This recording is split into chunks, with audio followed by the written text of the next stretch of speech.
Assalamualaikum warahmatullahi wabarakatuh. Apa kabar kalian? Semoga kalian baik-baik saja dan tetap diberikan kesehatan oleh Allah Subhanahu wa taala. Bantu channel kami dengan cara subscribe dan tekan tombol lonceng kalian. Terima kasih. Semoga kisah ini bermanfaat.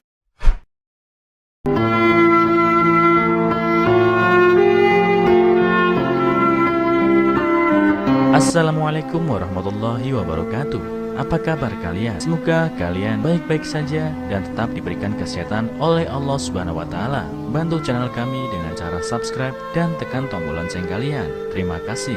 Semoga kisah ini bermanfaat. Kisah lelaki yang memasuki istana bidadari permata jeli. Beginilah isi di dalamnya. Subhanallah. Setiap manusia menginginkan mati dalam keadaan yang baik agar dapat berkumpul bersama Rasulullah di hari kiamat kelak dan dimasukkan ke dalam jannahnya Allah. Pada zaman Rasulullah ada seorang sahabat yang merindukan bertemu dengan seorang bidadari di surga. Bidadari surga itu telah ditemuinya dalam mimpinya hingga ia benar-benar ingin menemuinya. Berikut kisahnya seperti yang telah dikutip dari situs abubadriyah.wordpress.com. Abdul Wahid bin Zaid berkata, "Ketika kami sedang duduk-duduk di masjid kami, aku pun sudah siap dengan pakaian perangku, karena ada komando untuk bersiap-siap sejak Senin pagi. Kemudian saja ada seorang laki-laki membaca ayat. Artinya, sesungguhnya Allah membeli dari orang-orang mukmin jiwa dan harta mereka dengan memberi surga." Surat At-Taubah ayat 111. Aku menyambut, "Ya, kekasihku." Laki-laki itu berkata, "Aku bersaksi padamu, wahai Abdul Wahid, sesungguhnya aku telah menjual jiwa dan hartaku dengan harapan aku memperoleh surga. Sesungguhnya ketajaman pedang itu melebihi segala-galanya, dan engkau sajalah orang yang aku sukai. Aku khawatir manakala engkau tidak mampu bersabar dan tidak mendapatkan keuntungan dari perdagangan ini." Laki-laki itu berkata, "Wahai Abdul Wahid, aku telah berjual beli kepada Allah dengan harapan mendapat surga.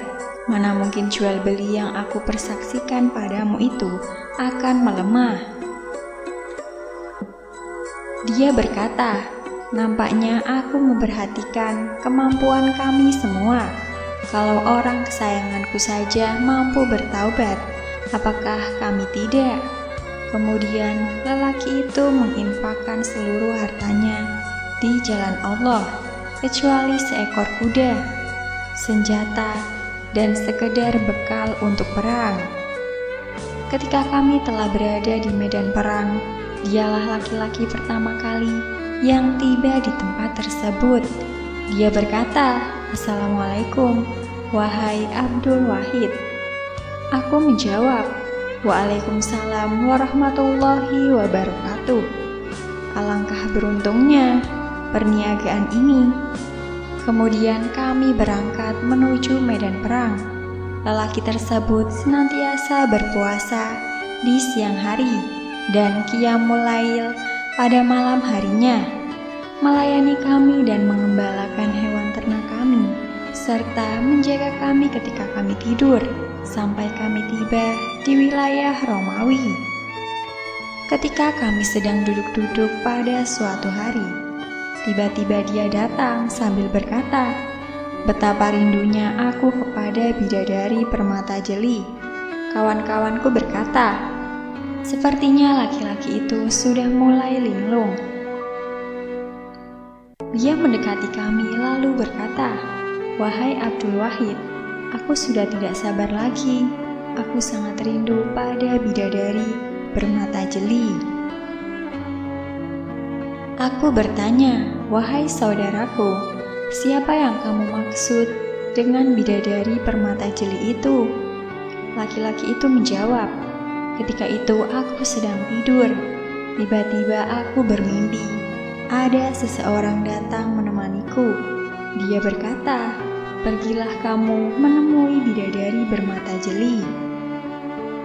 Seseorang dalam mimpiku itu mendorongku untuk menuju sebuah taman di pinggir sebuah sungai yang berair jernih. Di taman itu ada beberapa pelayan cantik memakai perhiasan sangat indah, sampai-sampai aku tidak mampu mengungkapkan keindahannya. Ketika para pelayan cantik itu melihatku, mereka berkata, demi Allah, suami bidadari bermata jeli itu telah tiba. Kemudian aku berkata, Assalamualaikum, apakah di antara kalian ada bidadari bermata jeli? Pelayan cantik itu menjawab, tidak, kami sekedar pelayan dan pembantu bidadari bermata jeli. Silahkan terus. Aku pun meneruskan maju mengikuti perintahnya. Aku tiba di sebuah sungai yang mengalir air susu, tidak berubah warna dan rasanya, berada di sebuah taman dengan berbagai perhiasan. Di dalamnya juga terdapat pelayan bidadari cantik dengan mengenakan berbagai perhiasan. Begitu aku melihat mereka, aku terpesona. Dia pun berkata, demi Allah, telah datang suami bidadari bermata jeli. Aku bertanya, Assalamualaikum, apakah di antara kalian ada bidadari bermata jeli? Mereka menjawab, Waalaikumsalam, wahai waliullah. Kami ini sekedar budak dan pelayan bidadari bermata jeli. Silahkan terus. Aku pun meneruskan maju. Ternyata aku berada di sebuah sungai Hammer, berada di pinggir lembah. Di sana terdapat bidadari-bidadari sangat cantik yang membuat aku lupa dengan kecantikan bidadari-bidadari yang telah aku lewati sebelumnya. Aku berkata, Assalamualaikum, apakah di antara kalian ada bidadari bermata jeli? Mereka menjawab, tidak, kami sekedar pembantu dan pelayan bidadari bermata jeli. Silahkan maju ke depan. Aku berjalan maju. Aku tiba di sebuah sungai yang mengalirkan madu asli di sebuah taman dengan bidadari-bidadari sangat cantik, berkilauan wajahnya dan sangat jelita, membuat aku lupa dengan kecantikan para bidadari sebelumnya. Aku bertanya, Assalamualaikum, apakah di antara kalian ada bidadari bermata jeli? Mereka menjawab, wahai waliur Rahman, kami ini pembantu dan pelayan bidadari jelita. Silahkan maju lagi. Aku berjalan maju mengikuti perintahnya. Aku tiba di sebuah tenda terbuat dari mutiara yang dilubangi. Di depan tenda terdapat seorang bidadari cantik dengan memakai pakaian dan perhiasan yang aku sendiri tidak mampu mengungkapkan keindahannya. Begitu bidadari itu melihatku, dia memberi kabar gembira kepadaku dan memanggil dari arah tenda, wahai bidadari bermata jeli, suamimu datang.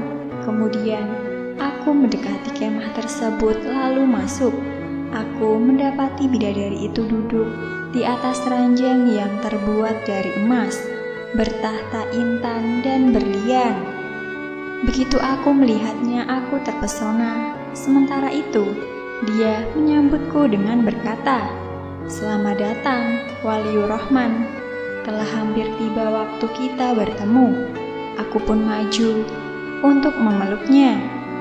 Tiba-tiba ia berkata, Sebentar, belum saatnya engkau memelukku, karena dalam tubuhmu masih ada ruh kehidupan. Tenanglah, engkau akan berbuka puasa bersamaku di kediamanku. Insya Allah. Seketika itu aku bangun dari tidurku. Wahai Abdul Wahid, kini aku sudah tidak bersabar lagi ingin bertemu dengan bidadari bermata jeli itu. Abdul Wahid menuturkan, belum lagi pembicaraan kami cerita tentang mimpi selesai. Kami mendengar pasukan musuh telah mulai menyerang kami. Maka kami pun bergegas mengangkat senjata, begitu juga lelaki itu. Setelah peperangan berakhir, kami menghitung jumlah para korban. Kami menemukan 9 orang musuh tewas dibunuh oleh lelaki itu, dan ia adalah orang ke-10 yang terbunuh. Ketika aku melintas di dekat jenazahnya, aku lihat tubuhnya berlumuran darah, sementara bibirnya tersenyum yang mengantarkan pada akhir hidupnya.